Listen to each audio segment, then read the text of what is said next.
the fact that you kind of pay homage to everything at the beginning too. It's not like Yeah. while this is clearly like a body of work that you can use for the next 40 years if you want to. You should Right. also use these resources. Well, I Yeah. encourage everyone, attempt to write, a few pages of a method book and start thinking how much of this is your original thought, and really wonder, Yeah. because it's so hard to Yeah. think, well, I'm just stone cold stealing this from somebody. Or this person said this to me in a lesson. Should I give every attribution known to man? Because Suddenly you're gonna have footnotes at the end of every exactly exercise. the The end notes origin would of be this came from. Yeah. exactly. Yeah. And I'd owe a lot of people a lot of money. And it's say, I have to put your name on this. I have to put your name on this. Yeah. And then we get to the idea that that we're all we're all a product of all of our great teachers. Yeah. And then our own experimentation, and who knows how much of that is, like I say, genuinely brand new. I think what's new about this is that it's the first book that has all the fundamentals written with the range that we've been told is normal, Yeah. yet no method book for the last, however long, actually has it written there as normal.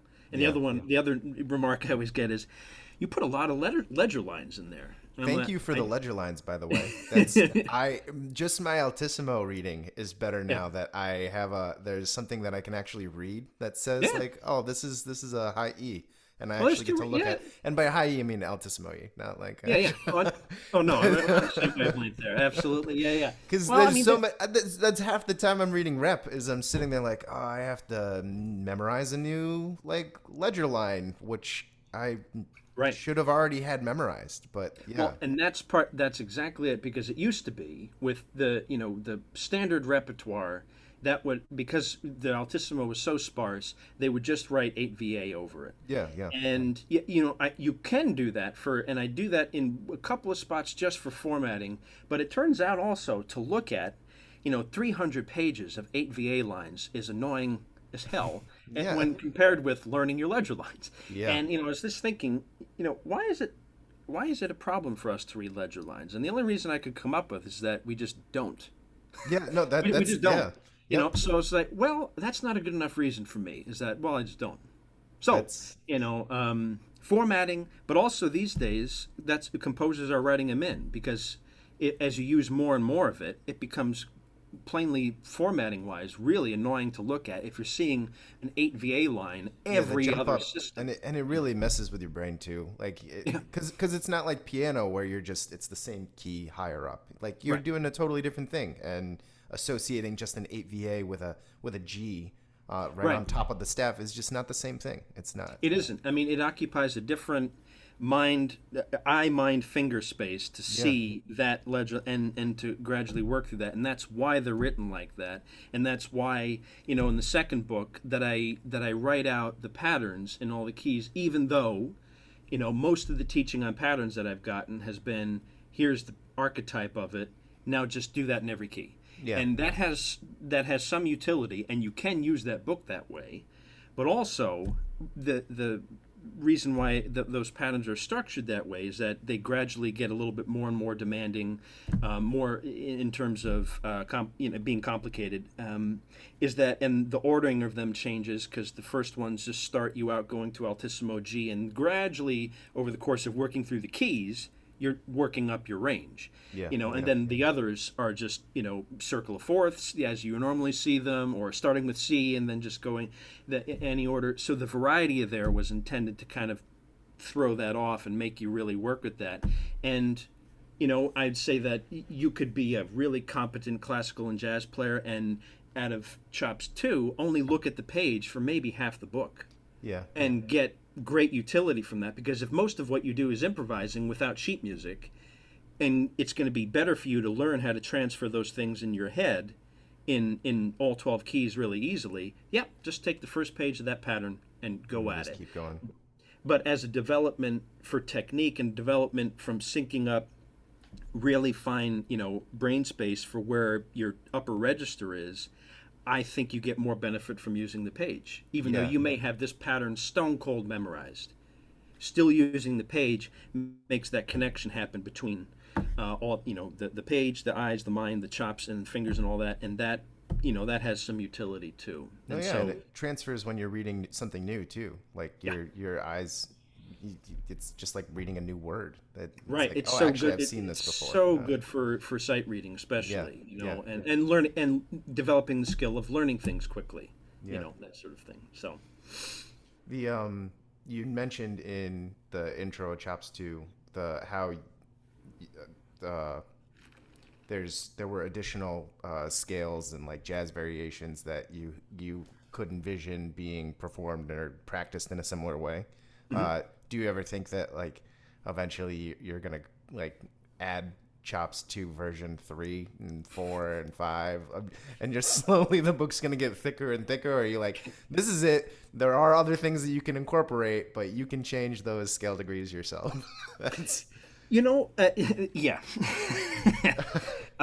You asked me that right when I finished Chops 3, which is a quartet book, which is yeah. entirely quartet. So the idea of thinking about writing another book right now is the most repellent idea I've ever. I am so done being. I mean, I think that you have enough to sit Well, that's for it. a while.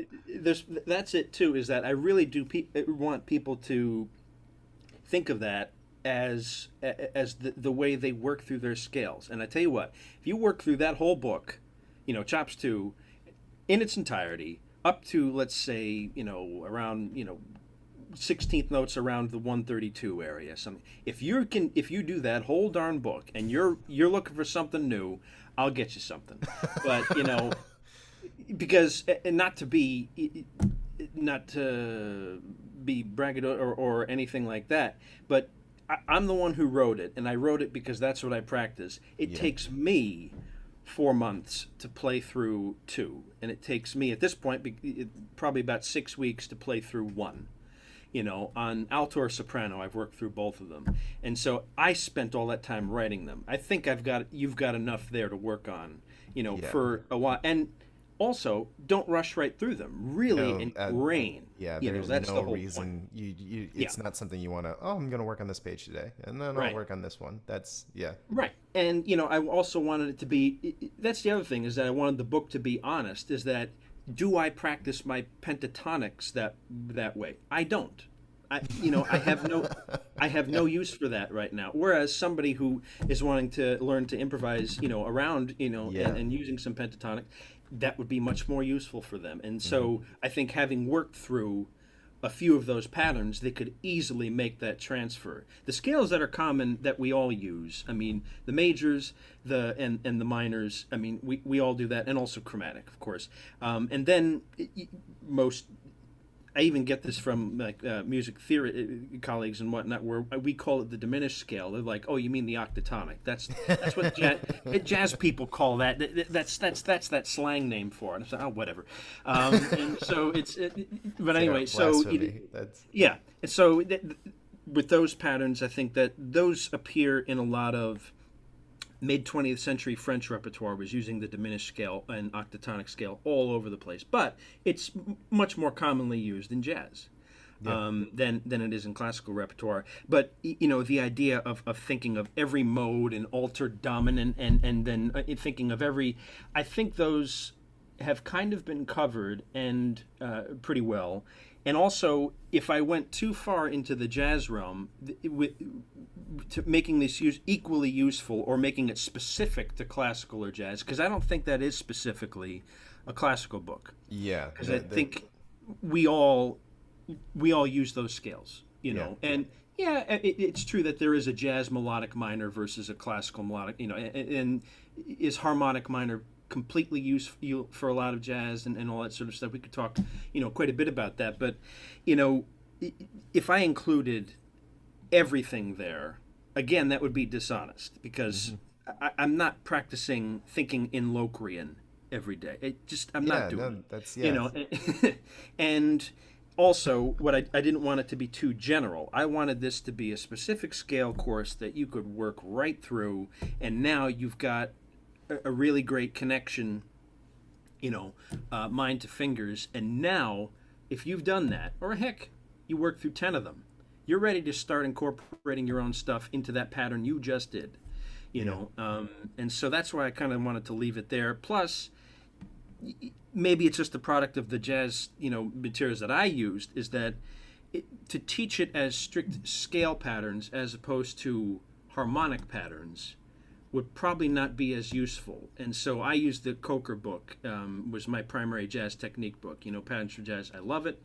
And so if I were going to try and make this equally useful for classical players and jazz players, there would need to be a big harmonic section to it for jazz players, and then there would need to be some super obscure, a much more extensive chromatic section for classical players. And to me, that's not particularly helpful, and that's why the chromatic section of that is somewhat brief. I mean, it's 15 or so patterns, because I'm just trying to show you a few ways to divide up chromatics, because they are infinite. They are Yeah, legion. that's yeah. Yeah. That makes perfect sense.